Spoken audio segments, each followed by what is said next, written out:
Brenta Sensus. Descubrí la nueva línea de jabones líquidos Sensus y sentí la diferencia. Es momento de reconstituir la piel. Aprovechá el tratamiento entonces adecuado y a tiempo. Te invitamos a llamar al 2711-9115 y agendar tu diagnóstico sin costo con la experta de Beauty Planet. Sé una de las primeras 10 llamadas porque mencionando el programa vas a obtener un regalo muy especial. Beauty Planet, 2711-9115. Muy bien, retomamos ahora sí el debate. Vamos a ir con un móvil que tenemos en vivo en este momento. Está Diego Travieso con Germán Coutinho, que es senador del Partido Colorado, integrante además de la Comisión de Defensa Nacional. Buenas tardes para los dos. Victoria, muy buenas tardes para todos. Y vaya que fue intensa la reunión de hoy, porque conocieron al nuevo ministro de Defensa, José Bayardi, hoy aquí en la Comisión de Defensa del Senado. Nos encontramos con Germán Coutinho, quien es integrante de la misma. ¿Cómo le va, senador? Bueno, saludo a Victoria, a todos los integrantes del panel. Gracias por la visita. Y sí, extensa reunión con el nuevo ministro. Me parece que algo que definitivamente tenía que suceder durante todo este tiempo, hoy fue oficialmente y formalmente la primera vez que fue informado el Senado de la República y la Comisión de Defensa del Senado de todos los hechos que hasta ahora, hasta hoy, hasta que vino Bayardi hace un rato acá al Parlamento, también sabíamos todo de acuerdo a lo que había sucedido en los diferentes medios de prensa. Así que reunión más que productiva. Bien el ministro que en 24 horas que fue designado junto a Andrés Barterreche como subsecretario vinieron al Parlamento y por primera vez tuvimos oficialmente, formalmente, la opinión y los hechos, de acuerdo al ministro, de lo que sucedió y de lo que venía sucediendo, que hasta ahora era solamente guiarnos por comentarios de prensa. Hoy sí pudimos evaluar un poco todo esto. Bueno, y a propósito de la evaluación, ¿qué evaluación usted hace? ¿Qué es lo más importante que salió hoy de la reunión? Porque hablamos de las actas del Tribunal de Honor, donde está metido el tema del ex comandante jefe Manini Ríos, está también el pacto de honor que hay, sí o no, las declaraciones del nuevo comandante en jefe. Hay que posicionarnos en un escenario y quisiera saber cuál es la impresión de usted. Bueno, primero que quien nos relata los hechos no fue protagonista de los hechos. Hoy es el nuevo ministro de Defensa, pero no fue quien fue viviendo cada uno de todos los acontecimientos que sucedieron. Por lo tanto, tiene un relato también de acuerdo a las circunstancias. Pero como tú decías, digo, lo más importante hoy es que está el expediente, son 840 hojas, sí lo vamos a leer, sí vamos a ver definitivamente cada uno de todos los puntos de lo que allí dice, y después las preguntas y las apreciaciones en donde deja algunas que otras expresiones que me parece que no es para tratar a la ligera. Yo soy el único representante del Partido Colorado en la Comisión de Defensa, tengo un partido de espalda a esto que está realmente con mucha seriedad y con mucha responsabilidad con respecto a este tema. Somos el partido que impulsó el Cambio en Paz, la Comisión para la Paz, y que en realidad, más allá de que el ministro entienda que no estamos en crisis, sí esta es una situación en donde hay cosas y han sucedido cosas que no hay antecedentes. Pero puntualmente también, en realidad acá la presencia hoy del ministro, no solamente para informarnos y dejarnos las actas, lo que me parece que también fue un buen gesto, es también porque hay una solicitud de destitución de venias que el Parlamento tiene que analizar y que tiene que evaluar. Por lo tanto, me parece importante, pero me parece que esto es un primer paso, que esto no es para tomar velocidad y decisiones rápidas, y que basado en las propias expresiones del propio ministro, hay cosas que tenemos que evaluar, pensar y meditar y analizar. El ministro llegó a decir en algún momento que los generales no actuaron con libertad. Es una apreciación también ver claramente la cantidad de cosas que se siguen diciendo y que no figuran en los expedientes. Por lo tanto, hay que tomarlo con mucha seriedad, con mucha responsabilidad, principalmente en el caso nuestro, que hablábamos como bancada y como partido. Hasta esta crisis veníamos viendo una sociedad y un marco país en donde el Ejército Nacional levantaba su imagen, en donde había una cercanía de uruguayos con la institución, en donde venían cumpliendo y se venía hablando de diferentes tareas de emergencia y de muchas cosas en donde parecía que aquellos 45 años habían o iban quedando de a poco hacia atrás y que estábamos viviendo otra etapa y que esto nos trae lamentablemente y tristemente a consecuencias y a etapas de que hay culpables, de que hay malos manejos y de que quiénes estaban informados, quién no estaba informado, todas las cosas no van a figurar jamás en ningún expediente, que va a ser todo a connotaciones de lo que se pueda ir diciendo o definitivamente en algunas declaraciones o en algunos careos. Victoria, te escuchamos. Bien, cuando usted mencionaba recién, Coutinho, de cómo en estos años, casi 40 o más, de alguna manera la imagen del ejército estaba repuntando, insertándose de alguna manera en la sociedad. Claro, evidentemente a espaldas de reclamos persistentes de los familiares desaparecidos y también de una parte más importante de la sociedad, ¿no? O sea que de alguna manera en castillos, en un castillo en naipes, vino un viento y los tumbó. La pregunta es, ¿este viento qué deja, ¿no? Pasada esta tormenta, crisis más o menos, dependiendo, ¿no? Usted decía que para ustedes es una crisis, para el ministro nuevo, ¿no? En definitiva, que se cayeron las cartas, se cayeron. Y de hecho se barajó de nuevo. ¿Qué hay que pensar? ¿Qué hay que esperar? ¿Se va a seguir con aquello de que hablar de estos temas es tener los ojos en la nuca o está clarísimo que hay que hablarlos? Yo creo que todo ha tenido sus procesos. El cambio en paz fue algo que se impulsó en su momento, con los cuales se avanzó gran parte con un gran referente como fue el general Liber Seregni. La Comisión para la Paz fue realmente, en muchos casos y con el tiempo, tomando también el prestigio de la gran tarea que hizo en la reconstrucción de los temas con los uruguayos. Acá hay un hecho puntual en donde aparece también la impronta de mucha gente y que en verdad, por lo que uno ve de lo sucedido y lo desinformado que estábamos, hoy en la reunión como subsecretario estaba Andrés Barterreche. Hace 7 días estaba en la misma reunión que nosotros, los senadores, en la Comisión de Defensa, en la desinformación total de todo lo que estaba pasando, que primero era destitución, después eran renuncia. Por lo tanto, esto nos sorprendió a todos, no es que esto sea algo que no se venía generando de acuerdo a las circunstancias y de acuerdo a los procesos que ha ido viviendo el Uruguay. Esto es una crisis puntual porque en verdad no hay antecedentes y que manden al Parlamento la posibilidad de la institución de generales de acuerdo a los procesos de determinados expedientes, es un tema que hay que analizar con mucha seriedad, con mucha responsabilidad y todavía ver si constitucionalmente eso es posible, porque hay constitucionalistas que dicen que no tendría que ser mediante este mecanismo. Por lo tanto, también me parece que acá hay actores que todavía tienen que venir a transmitir lo que ellos creen que pasó, que no va a decir en el expediente, que es lo que conocemos públicamente, y más cuando el propio ministro también reconoce que todo esto hoy está en la ciudadanía, porque entre otras cosas surgió desde la noticia de un periodista. Por lo tanto, la agenda llegó desde allí, hoy por primera vez viene al Parlamento, hoy por primera vez nos reunimos y hoy por primera vez estamos viendo lo que va a ser el desarrollo de esta información. ¿Informaron o no los generales? ¿Le dijeron que sigan para adelante o no? Hay cosas que no nos podemos tomar a la ligera y que definitivamente van a ser importantes para ver cuáles son las decisiones que vamos a tomar y evaluar. Pero entonces fueron destituidos a la ligera el ministro Menéndez, el comandante, el nuevo también, González, ¿no era que había en sustitución ¿destituidos o renunció? En definitiva, Bayardi reproduce un poco lo mismo que planteaba Menéndez, ¿no? Y es que las actas estaban en dependencia de jurídica de Secretaría de Presidencia. Entonces, ¿por qué se destituye a Menéndez? Sí, pero Bayardi tiene 24 horas de ministro, vino a hacer el relato oficial y en algunos casos también tiene algunas percepciones bastante equivocadas, porque yo creo que se hizo mucho por todos estos temas y no fue a partir del 2005 como él manifiesta.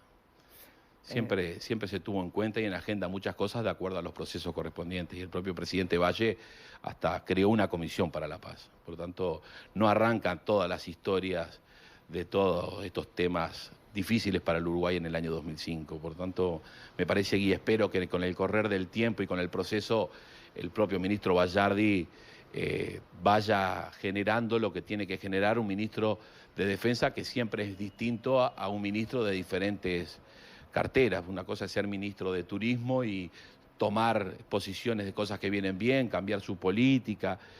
Otra cosa es ser ministro de otros lugares en donde puede ser puntualmente tener una impronta fuertemente del Ejecutivo actual, y otra cosa es de ser el ministro de Defensa con todo lo que tienen las instituciones en el pasado, en el presente, y que esperemos también tengan en el futuro. Bien, pero y justamente miras de ese futuro y preguntando, a ver, para sacar alguna conclusión de si esta crisis, más o menos, deja algo en limpio. En definitiva, el ejército, ¿qué opina usted, no? El ejército nacional, ¿entiende y valora como realmente negativas y vergonzantes el terrorismo de Estado ejercido por ellos durante la dictadura?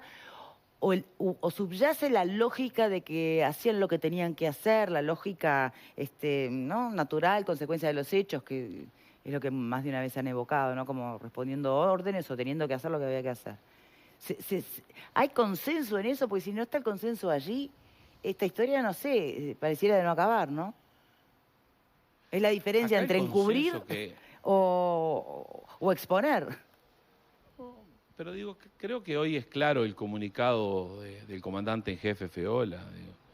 Me parece que esos son los lineamientos que hoy tiene que hacer el Ejército Nacional. A mí lo que me parece puntualmente es que en algunos casos como estos, que no son muchos, el gobierno tiene que conversar con la oposición porque no alcanza con la mayoría absoluta esta vez para poder destituir a los generales. Y si ver si es constitucionalmente poder destituirlo. Lo que yo siento es que acá hay que mirar el expediente de los 840 hojas, que hay versiones encontradas del propio ministro. De lo que comentábamos, en muchos casos hay hechos nuevos, lo decía como ejemplo. Hace 7 días nos enterábamos de todo esto y estaba el subsecretario hoy del Ministerio sentado con nosotros allí también, manifestando lo mismo que todos, legisladores oficialistas y de la oposición. No estamos en conocimiento de este tipo de cosas y hay versiones demasiado encontradas. Hoy nosotros escuchamos solo la de Bayardi. Me parece que también hay que escuchar la de Manini Ríos o la de los propios generales, ver en ese contexto. Digo, esto recién empieza, por eso digo, seguramente, con seriedad, con responsabilidad y teniendo el derecho de poder escuchar a todos, en su momento yo le voy a poder contestar esta pregunta a Victoria. Bien. Bueno, Coutinho, muchísimas gracias por habernos dedicado este momento. Diego, si quieres hacer más preguntas. No, simplemente una, Germán, que hablamos antes. ¿El ministro Bayardi acusó hoy a Manini Ríos y quedó en actas? En un momento del desarrollo le pregunté a Bayardi si él entendía que alguien había cometido errores o algo pasó. Sí, él figura en actas y Bayardi lo que cree que el error que cometió el gobierno, y lo transmitió hoy, que para él el error, sin estar, era no haber sacado antes al comandante jefe. Así fueron las palabras. Textuales. Muchas gracias. Perdón, la última. Ya que estaban hablando de comandantes en jefe. La respuesta que da el comandante Feola, que después requiere que el propio comandante haga un comunicado público explicándose. ¿Cómo ve usted este capítulo? ¿Se queda con acá, el Victoria, comunicado? Bueno, ¿se queda con la respuesta por el comunicado o se queda con la respuesta que dio en televisión? Arranca una nueva etapa, me voy a quedar con el comunicado y la nueva etapa del nuevo comandante en jefe del Ejército, que con claridad y contundencia revierte las opiniones que hizo ayer y que transmite un comunicado oficial a todos los uruguayos. Cuando usted dice estamos en una nueva etapa y me quedo con esto, ¿es un acto de fe? ¿Es una expresión de deseo, de fe? No, es de confianza de que así va a ser. Bien, muchas gracias. A la orden. Bien, Lombardo. El general Manini Ríos dijo ayer en una radio que los tribunales de honor y él mismo como comandante no habían tomado en serio las declaraciones de Gavazo. Porque ya había mentido antes. Por eso no lo habían procesado o no habían elevado los antecedentes o no habían alertado sobre lo que estaba pasando ahí. Para mí estas declaraciones son fundamentales. No importa tanto si lo manejó el secretario de la Presidencia, el ministro de Defensa. No, lo que importa es esto. Lo que está ocurriendo, y no perdamos el foco. Acá lo que hubo es un esfuerzo del presidente de la República por retomar el control del Ejército Nacional. El Ejército Nacional, como consecuencia del entendimiento entre los tenientes de Artigas y entre Fernández Huidobro y el MPP y esa historia, esa especie de pacto de combatientes, al morir Fernández Huidobro quedó ciertamente ensoberbecido, con cierta autoridad, se sintió con cierta autoridad hasta para desafiar al propio presidente. Y yo estoy convencido de que todo esto que está ocurriendo, la purga esta de 8 generales y ahora la afirmación de este nuevo comandante en jefe que ratifica, que va hacia atrás en los acontecimientos, es parte de ese problema. Es parte de que el presidente de la República todavía no ha podido retomar el control del ejército. Y agrego 2 cosas más. ¿No le quedan generales que nombrar? Bueno, no lo sé. Lo que quiero agregar es, me llama mucho la atención, profundamente la atención, el silencio de Mujica en este tema. Mujica, que ha hablado todo el tiempo de todos los temas en todos los medios, hace 30 años, todos los días, 1 hora cada... En esto se ha borrado. Lombardo, A ver, ¿coincidís, Ale? MPP, sobre este punto último, naturalmente, claro. En el último acto de lanzamiento de la candidatura de Carolina, creo que fue, ¿no? Sí, ahora, Mujica, este fin de semana. Sí. Habló 1 hora y media, creo, sentado, es más. No hubo una sola referencia a este acontecimiento. Pero es llamativo, ¿no? Si muy llamativo. ¿No? La idea, un minutito nada más. Yo creo que la situación es realmente complicada, es grave. Y creo que el presidente de la República debería en este momento apoyarse en otros sectores políticos, porque este no es un momento de dejar al presidente solo, como otras veces se le dejó solo a los presidentes y terminó mal. Bien. Yo creo que el presidente debería llamar a los principales referentes y generar un entendimiento, porque este es un tema complicado. Eso me gustaría trasladárselo como pregunta a Raúl. ¿Usted cómo ve el espectro político comportándose ante esta crisis o ante estos episodios que todavía no terminan, ¿no?, de asentarse? Sí, más allá, digamos, de lo que a veces se ha declarado por parte de casi todo el sistema político, digamos, de alarma con relación a lo que trascendió a partir de los tribunales de honor, yo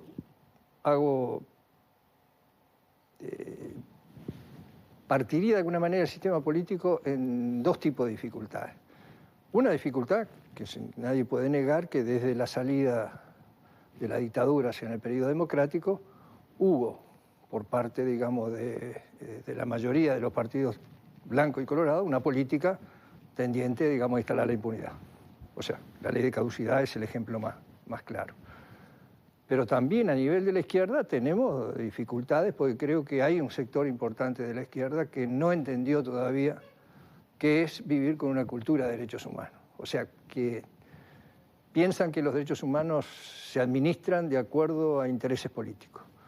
A eso le sumo la teoría, una cierta influencia de una cierta teoría de los 2 demonios, que efectivamente está presente, que obliga de alguna manera a tratar de superar en ese sector, que de alguna manera... Yo te confieso que cuando en el 2011 la Corte Interamericana condenó al Estado uruguayo, digamos, desde las organizaciones de la sociedad civil vimos con gran expectativa. ¿Por qué razón? Bueno, porque teníamos una obligación internacional, que Uruguay, que siempre las ha cumplido, obligaba al Estado de alguna manera a investigar y sancionar a los responsables, y por el otro lado teníamos en el gobierno a la fuerza que fue el objetivo principal del terrorismo de Estado. Y sin embargo, en el correr del tiempo sufrimos decepciones con la falta de voluntad política que tiene el sistema político y en este caso particular el propio gobierno de avanzar en las políticas de cumplimiento de los derechos humanos. Te pongo un ejemplo. Hay una dificultad desde el punto de vista de la investigación de determinados crímenes, porque la policía es el auxiliar de la justicia, ¿no?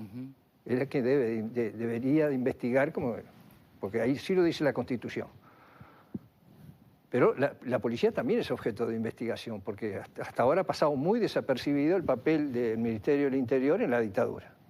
y que vaya si la cumplieron. Tenemos varias causas abiertas con relación, digamos, al Ministerio del Interior. Entonces había que crear de alguna manera en el Ministerio del Interior un organismo que fuera un auxiliar de la justicia eficaz, pero que no estuviera contaminado con los mandos policiales porque estaban involucrados en ese tema. O sea, no había que entregar la investigación a los mandos policiales, sino que tenemos que crear un organismo.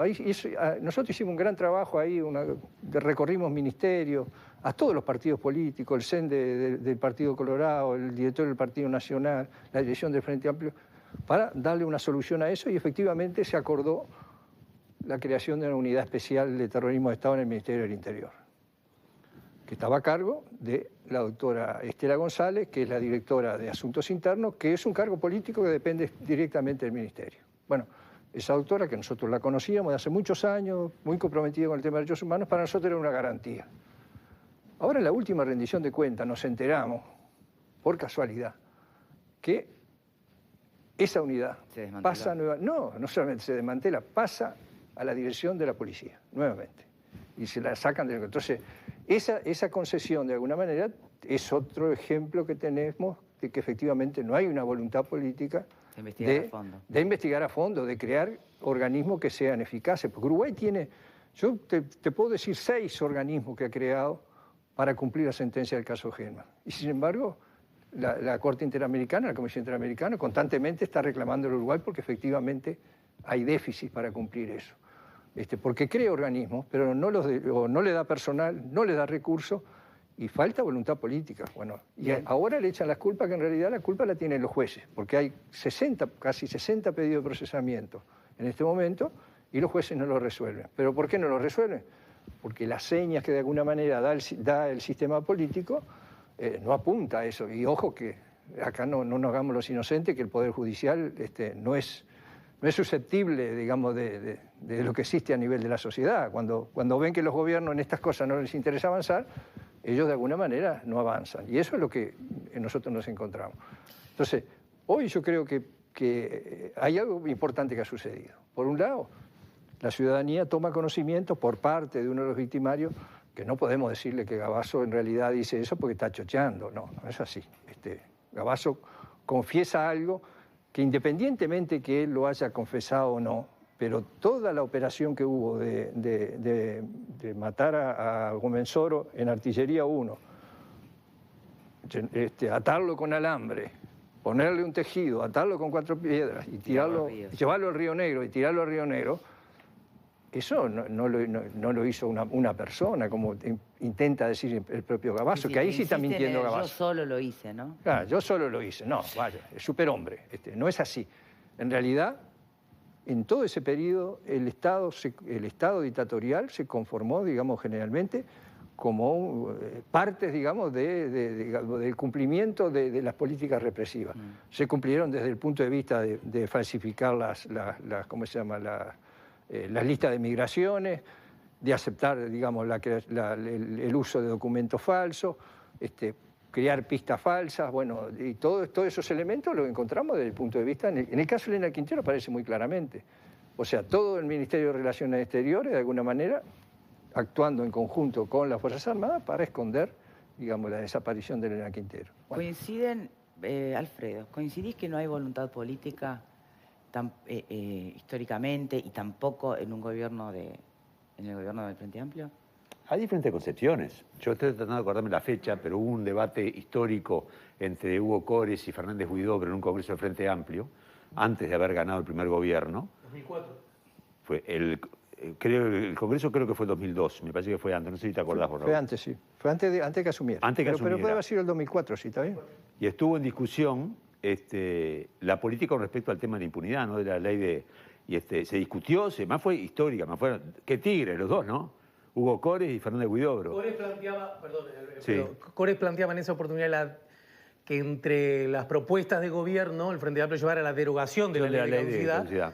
Y Fernández Huidobro decía que no. Fernández Huidobro se opuso, bueno, y ganó la posición de Huidobro, ¿no? Que me acuerdo de la frase que dijo, lo más revolucionario es ganar el gobierno. Fue una de las consignas que tiró Huidobro arriba de la mesa. Sí, hay concepciones diferentes en la izquierda, sin duda. Ahora, que me perdone Coutinho, digo, Valle intentó con la Comisión para la Paz, pero los primeros procesados, los primeros hallazgos y todo eso fue con el gobierno de izquierda, porque hay mucha voluntad política, pero poca acción. No suficiente, no eficaz. ¿Tá? Y me parece que ahora se está tratando muchas veces de decir, bueno, eran todos iguales. No, no eran todos iguales. ¿Tá? Acá hubo gente que apoyó el voto amarillo y apoyó la ley de caducidad, y hubo gente que no lo hicimos. Entonces, yo no soy de la idea de juzgar a los militares en general, pero el que crea que eran solamente algunos iluminados que torturaban, no, era una cuestión institucional, porque si vos no torturabas o marchabas preso o te van de baja. Es decir, la institucionalidad del ejército era que somos todos cómplices, y cuando alguien entraba al cuartel, no, es decir, era del cabo hasta el general. Entonces, vamos a no vendernos buzones. ¿Tá? Lo que sí creo es que hubo responsables como sádicos, como este tipo, que no está loco y nada por el estilo, ¿no? Se hará loco que diferente, Gabazo estoy hablando. Pero me parece que hay diferentes responsabilidades políticas. Yo creo que el Frente insistió con algunas cosas, no tanto como debería haber insistido, y hubo acuerdos, sí. Yo no me olvido de los 3 milicos que mataron a Berrío, que se fueron a Chile, y Fernández Huidobro los defendió, ¿tá? En su concepción de, bueno, que en fin, que ahí hubo diferencias, pero que hay un aumento de búsqueda de la verdad con el gobierno del Frente Amplio. Eso me parece que no cabe ninguna duda. ¿Coincidís con eso, Graciano? Yo, en primer lugar, creo que hay que destacar la valentía de Raúl de señalar con mucha independencia y con mucha serenidad los puntos de vista que yo sé que son complicados de abordar públicamente, y creo que él lo hace, y de alguna manera creo que Alfredo recoge en parte lo que él dice. Ahora, eso lleva inexorablemente a que en algún momento haya que hablar con la verdad, pero con toda la verdad. El tema es que no hay una sola, aparentemente, no. Si me permitís, acá ha estado sobrevolando desde hace mucho tiempo en el país la idea del pacto, de no sé cuánto, los combatientes, Huidobro, las logias, no sé cuánto. Se ha señalado, y Ricardo ha sido muy enfático en señalar una posición del ejército prácticamente autónoma, lo cual habla además de la falta de conducción política del gobierno en estos años, de tomar la conducción, si es que eso es un problema, como Ricardo lo señala, y yo puedo coincidir en parte, es una enorme deuda pendiente que tiene el gobierno de no asumir la conducción del tema. Y cuando digo hablar a calzón quitado, es si efectivamente, como mucha gente dice, hay un pacto, el pacto de los combatientes, no sé cuánto, Huidobro, las logias, no sé qué, yo no sé, pero todo el mundo dice eso. ¿En qué consistió ese pacto? ¿En qué consiste? Porque cuando uno hace un pacto, uno acuerda algo, uno entrega algo, el otro entrega algo, se coincide en algo. Si existió ese pacto, si existe todavía, acá se habló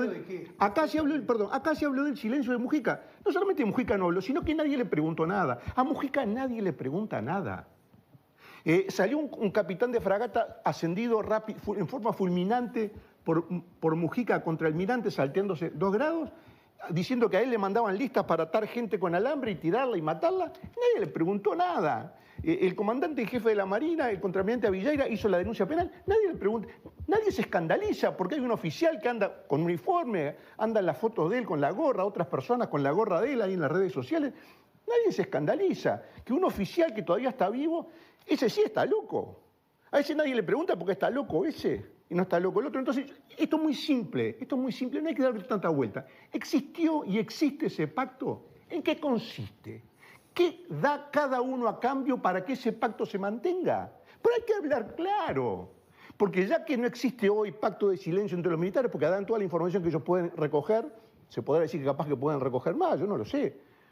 Pero, ¿y el otro pacto en qué consistió? ¿Qué dio cada uno? ¿Qué acordaron? ¿Por qué durante tantos años se ha mantenido esta situación estancada? ¿Por qué? ¿Qué es lo que hay en el medio? ¿Qué es lo que le tapa la boca a mucha gente? ¿Por qué Mujica no habla? ¿Por qué los otros...? ¿Pero qué hablas? ¿Concretamente que de un pacto entre la MPP y el ejército? ¿Pero en qué consistió? Pero yo quiero... pero todo el mundo... Perdón, todo el mundo lo da por sentado. Bueno, la fuerza interna. Bueno, pero en definitiva, estamos de acuerdo que eso imprimió... Eso fue la línea de conducta, la línea de mando, porque si estuvo Fernando Huidobro fue para asegurar la vigencia de ese pacto, no hay otra explicación. Por lo tanto, vuelvo a preguntar, lástima que se murió Fernando Huidobro, ¿en qué consistió ese pacto? ¿Qué pactaron? ¿Qué se dieron a cambio unos con otros? Porque algo tiene que haber pasado, porque si no, ¿qué sentido tiene que todo el mundo reclame justicia, verdad, juicio y castigo y todo?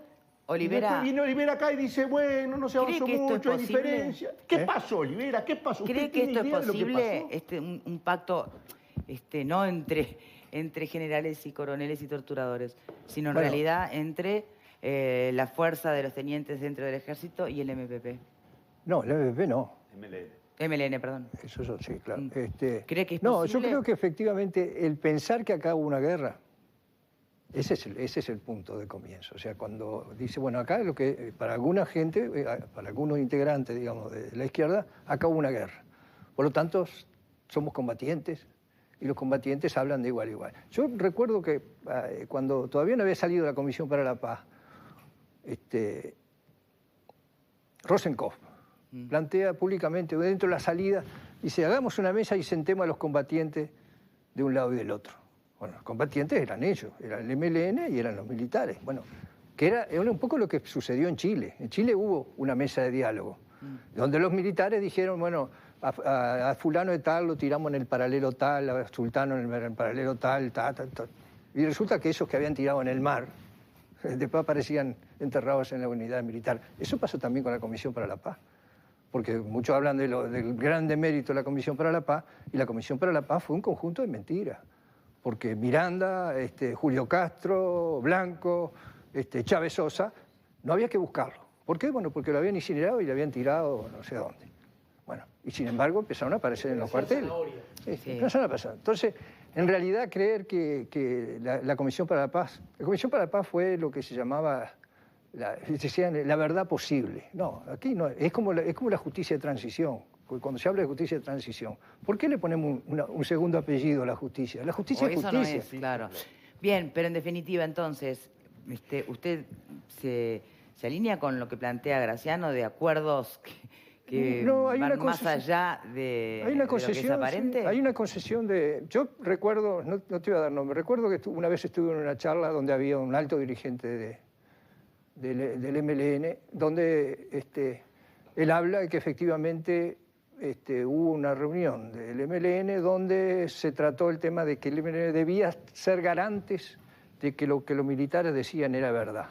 Y ese alto dirigente del MLN dijo, en esa reunión, que él dijo eso, no, yo no lo dije, dijo, yo voté en contra. O sea, ¿qué está diciendo? Que lo demás perdió. Que perdió. O sea, que en realidad hubo algo donde efectivamente esa relación entre guerrilleros, entre guerreros, digamos de alguna manera, es una concesión que sin ninguna duda existe. ¿Por qué existe eso y por qué existen otras cosas que para mí son de extrema gravedad? El presidente Mujica, yo cada vez que salgo al exterior y me preguntan sobre el tema de derechos humanos, y yo digo, el peor gobierno que hemos tenido con relación a derechos humanos fue el gobierno de Mujica. Todos me miran, porque en realidad Mujica es considerado un dios en el exterior. Sí. Porque Mujica hizo cosas para mí graves, porque Mujica dice, él, que sufrió lo que sufrió, quizás una de las cosas más terribles que hizo en la dictadura con los rehenes y todo lo demás, él dice que perdona. Ahora, si él perdona, a mí que solamente me pegaron una cachetada o me dieron un picanazo, no protestes, porque él se apropia del dolor ajeno de alguna manera, se apropia del dolor ajeno. Y eso me parece que es un elemento, son gestos que en realidad fueron siguiéndose, son los viejitos que están presos, bueno, toda esa concesión de alguna manera me parece que ha sido lo que ha sido nefasto, digamos, desde el punto de vista de llevar el tema de una política de derechos humanos. No es que yo sea valiente en confesar esas cosas. No es fácil reconocer eso. No, pero no lo hago porque soy valiente. Lo hago porque desde la Organización de Derechos Humanos, si uno se alinea, se suma a las políticas del gobierno, deja de ser una organización de derechos humanos. Manifiesta honestidad intelectual, que eso me parece que hay que destacarlo. Verónica. Honestidad intelectual, que no todos tienen. Bien, Vero. Yo creo que esto que está diciendo es algo que viene sosteniendo además hace tiempo. Aquí estábamos en el programa Graciano cuando le preguntábamos respecto a la gestión de Mujica y ha sido muy coherente, siempre ha dicho lo mismo. Ahora, ¿cómo se entiende la figura de Vázquez en todo esto? Porque tenemos un primer gobierno de Vázquez con avances considerables. La gran mayoría de los restos aparecen bajo acciones de los presos también, bajo acciones del primer gobierno. Después tenemos un gobierno de Mujica, donde yo creo que lo que aquí han dicho tiene mucho que ver con la realidad, pero después vuelve Vázquez. ¿Qué pasó que Vázquez no puede retomar las acciones y bueno, ¿y cómo ubica usted este último episodio de los expedientes? Si tiene que ver con este pacto con presiones o simplemente con desidia. Yo creo que el gran mérito del gobierno de Tabaré Vázquez en este último periodo está que por primera vez salta una valla cuando crea el grupo de trabajo sobre verdad y justicia. ¿Por qué? Porque por primera vez no habla solamente de los desaparecidos, crea un grupo de trabajo por verdad y justicia. Todo lo que se creó antes era o encontrar los restos o el tema de los desaparecidos. Él de alguna manera hace esa reconocimiento. Lógicamente, como digo, una de cal y otra de arena, crea un organismo que en realidad para la sociedad representaba mucho, porque las personas que estaban ahí eran ¿Quién queda de esa hijas de mesa? víctimas, Macarena Gelman, Felipe Michelini, bueno, toda gente respetable. Pero que en realidad hoy está trabajando en eso, ¿no? Pero que en realidad... Dijo el otro día que estaba bastante... En realidad fue un gran fracaso. ¿Por qué? Porque nuevamente, a pesar de crear un organismo estatal, le entregó a las víctimas nuevamente que hicieran el trabajo que en realidad la tiene que hacer el Estado. Eso es lo que nosotros no admitimos, y esa es la gran crítica que le hacemos a los gobiernos, digamos, de Tabaré, por haber, de alguna manera, auspiciado la Comisión para la Paz en el primer periodo, y de alguna manera en el segundo, los gobiernos han hecho cosas forzadas.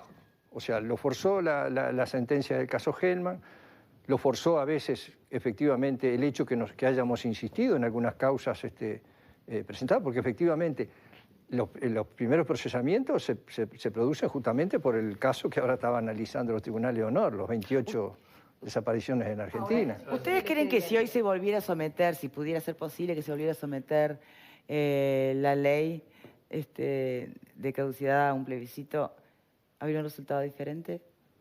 Si no hubiera censurado Sanguinetti, como aparece ahora en el libro de Guntín que confiesa a él, que en realidad llama a Sanguinetti y De Feo, que era de Canal 10 en ese momento, y el resto de los medios televisivos, porque había un video que según ellos cambiaba un resultado que era incierto, que en ese momento, que si efectivamente ese video se publicaba, perdían el voto verde. El caso de Saramendi. Que él lo niega ahora, dice que no censuró nada. Ah, bueno, lo dice alguien que integraba el partido y que era una persona muy importante. Entonces, vos decís, bueno, ¿cuál sería el resultado, digamos, hoy de todo eso? Bueno, yo creo que sabemos más. Pero igual, sobre ese punto y tratando de ir en la dirección de la pregunta que haces, más allá de las diferencias legítimas que podemos tener acerca de la ley de la caducidad, de la pretensión punitiva del Estado, de la ley de impunidad, incluso lo hablamos el otro día acá con Lombardo, las personas, porque yo no le hago el agravio a mis compatriotas que votaron amarillo, yo voté verde, pero los que votaron amarillo yo no les hago el agravio de suponer que estaban alineados con los torturadores ni los contumaces violadores de derechos humanos, porque hay que ver las cosas en su contexto. Repito que yo estaba en contra. Pero aún así digo que esa ley tampoco fue respetada, que es un asunto sobre el cual a veces nos olvidamos, ¿verdad? Naturalmente que esa ley ofició como un gran muro de contención para los principios de verdad y justicia, que yo abrazo y lucho por ellos, porque creo que en el fondo no generan la necesaria pacificación de la convivencia democrática que necesitamos todos. El caso comenzó... Pero aún así, esa ley, bueno, iba a eso, esa ley tenía 3 inhibiciones clarísimas. Primero, los civiles afuera. Antes del 27 de junio estaban los delitos cometidos, este caso, el de Gómez Oro, por supuesto es anterior al golpe de Estado. 73. Y después, el caso de los niños secuestrados y los desaparecidos, ¿verdad? Estaban fuera. Y ese es un asunto sobre el cual, aún con la ley vigente, hay grandes retrasos. Yo creo que, lo digo con todo respeto, se equivoca el senador Coitiño cuando dice que en realidad la construcción ha sido, la construcción y el ejercicio de la construcción pacificadora la ha tenido el Partido Colorado en ese sentido. Porque si bien yo no minimizo la vocación de la Comisión por la Paz, yo me paro y aplaudo lo que significó en ese contexto el gesto verdaderamente republicano y liberal del presidente Valle al citar la comisión. Fue honesto, fue verdadero, fue valiente, yo así lo entiendo. Que los resultados no hayan sido satisfactorios forma parte de otro análisis. Pero no olvidemos también que los anteriores gobiernos, 2 colorados y 1 blanco, también hay que ser justo con el doctor Lacalle, no hubo casos llevados a la justicia durante el gobierno del Partido Nacional. Digamos también que hubo una actitud deliberada de no reconocer y aplicar esa ley de la caducidad y en particular su artículo 4. Esto está muy claro y hay que decirlo con paz, con serenidad, pero con claridad. ¿Puedo hacer una reflexión sobre este tema? La política es el arte de lo posible, no es el arte de lo que uno quiere en el momento que uno quiere. Es muy claro que el Uruguay terminó una dictadura y pasó a la democracia de un día para el otro, sin un disparo, sin un muerto en esas circunstancias. Acabo de decir eso, sí. Bueno, reconociendo ese contexto. A partir de ahí empieza el proceso, y el proceso de democratización, se hubo que hacerlo con los mismos militares que hacía 2 días estaban en control de la situación, para que fuera pasando el tiempo y se fuera logrando, avanzando en este sentido. Entonces, la prueba de que eso es así, que los primeros tiempos era muy difícil hacer las cosas, era muy difícil con el ejército armado como estaba, integrado como estaba, era muy difícil, por ejemplo, hacer una purga de 8 generales hubiera sido imposible, impensable. Los primeros tiempos, Ricardo. El proceso ha ido avanzando, y la prueba de la dificultad mayúscula que tiene esto es que el propio Frente Amplio ha tenido dificultades muy serias. Por eso el sistema político debe encolumnarse desde la perspectiva, sin distinción. A eso es a lo que quiero llegar. A eso quería llegar yo, si me permitís. Sí, adelante. Si me permitís. Por eso yo, y ustedes saben que yo no soy Frente Amplista, por eso yo he venido procurando instalar la idea de que el presidente que representa al poder político se una con los demás representantes, con los principales dirigentes políticos de los partidos, y en este sentido hagan causa común y encaminemos para resolver definitivamente este problema. Este problema no puede durar para siempre.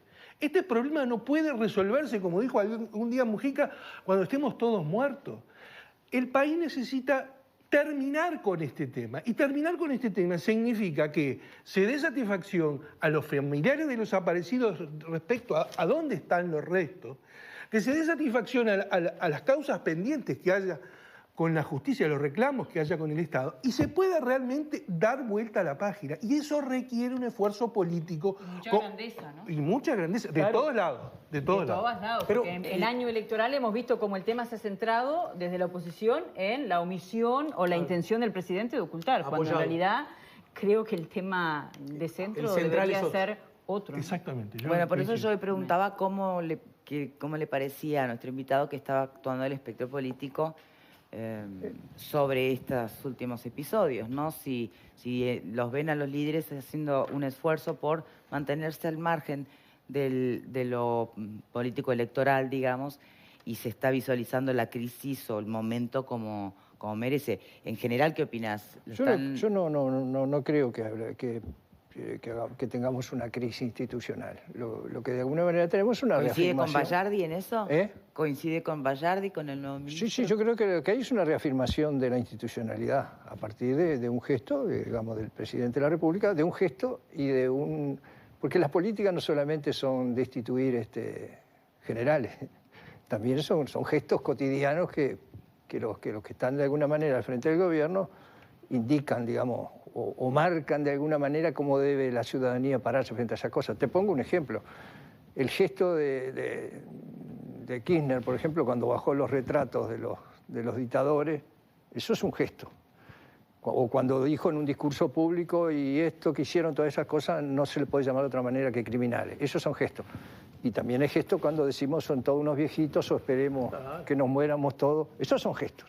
Pues la política son acciones políticas y son gestos. Hago una precisión, no fue el presidente Kirchner quien lo hizo. Le dijo al general, bájelo. Sí, bueno, pero en definitiva fue una decisión. Es un gesto también. Claro, es un gesto. Bueno, pero yo creo que me refiero a otro discurso que de alguna manera acompaña todo esto, que es el discurso de los retirados militares. O sea, hasta dónde últimamente ha aparecido en varios lados una persona, un coronel retirado que se llama Arquímedes Cabrera, que tiene un sitio web que se llama El Silencio Austero, ¿no? Ese hombre se ha dedicado no solamente a atacarme personalmente, sino que también ha atacado a mi familia, a mis hijos y a mis nietos. Bueno, pero el tema es, él dice, lo que pasa es que si nosotros decimos lo que va a pasar, mejor dicho, dónde están los restos de los desaparecidos, lo que va a pasar es que nos van a meter presos. Ese es el análisis que se hace. Yo digo, Ahora estamos buscando el cadáver en la ciudad de Rodríguez de Micaela. Bueno, ¿ustedes piensan que el juez y el fiscal va a negociar? Bueno, yo te voy a dejar libre si vos me decís, porque él dijo que no iba a decir nunca dónde estaba, no lo iban a encontrar nunca. ¿Ustedes conciben de que puede haber una negociación por parte de la justicia y del Estado con un tipo que hizo eso a cambio de que le diga dónde está el cuerpo? No, nosotros hoy no lo pensamos. Y sin embargo, con lo relacionado al pasado, sí. El tema de los desaparecidos, el tema de los retos se ha transformado en una moneda de cambio. Impunidad a cambio de información. Si vos no me decís, no. Bueno, si eso es lo que prima hoy o mañana, cualquier dictadura futura, lo primero que va a pensar, lo primero que va a hacer es desaparecer gente y mantener ese elemento que es, cuando venga la democracia, porque las dictaduras no duran toda la vida, tener una moneda de cambio que nos asegure la impunidad. Porque eso es lo que generalmente sucede. Entonces, frente a eso, yo creo que la comunidad internacional ha creado determinados mecanismos que son los que de alguna manera son una suerte de vacuna contra el tema del terrorismo de Estado de la impunidad. Por ejemplo, la Convención sobre Desaparición Forzada, que establece que los delitos son permanentes y que son perseguibles en cualquier lado del mundo. El concepto de justicia universal. ¿A qué apunta todo eso? Como mecanismo neutralizadora justamente de la acción terrorista de los Estados. Digamos. Olivera, muchas gracias por habernos acompañado. Nosotros vamos a repasar después en el próximo bloque la encuesta que hacíamos a nuestros televidentes a través de la página de Facebook, si había de alguna manera la sensación de que este es un momento de que marca un antes y un después y que las cosas pueden aclararse. La vemos después. Quiero despedir a nuestro invitado y comentarles que va a presentar su libro, El bandoneón de Troilo. Es cierto. ¿Por qué lo dice como No, me río porque es una ficción, política, ¿no? Es una ficción política donde en determinado momento el personaje, y eso que lo escribí hace 2 años, reflexiona y dice, en este país todavía los militares siguen siendo un poder atrás de los gobiernos. Mire qué casualidad. Mire qué casualidad. Buen momento para sacar el libro. Gracias, Olivera, por habernos acompañado. Les recuerdo que la presentación es jueves 11 de abril, 19 horas, en la Biblioteca Nacional, Sala Julio Castro, que va a estar la profesora Rosario Peirú, comentando también la doctora Mirta Guiance y la participación especial de la actriz Gabriela Iribarren, y en el bandoneón, Sebastián Mederos. No, Mirta Guiance no como fiscal, sino como asigua y buena lectora de novelas policiales. Ah, bien. Está bien, está claro. Bueno, muchísimas gracias por haber venido. Después de la pausa repasamos la encuesta y las reflexiones finales de nuestros panelistas. ¿Dónde está el miedo? ¿Dónde está el miedo? La guerra que se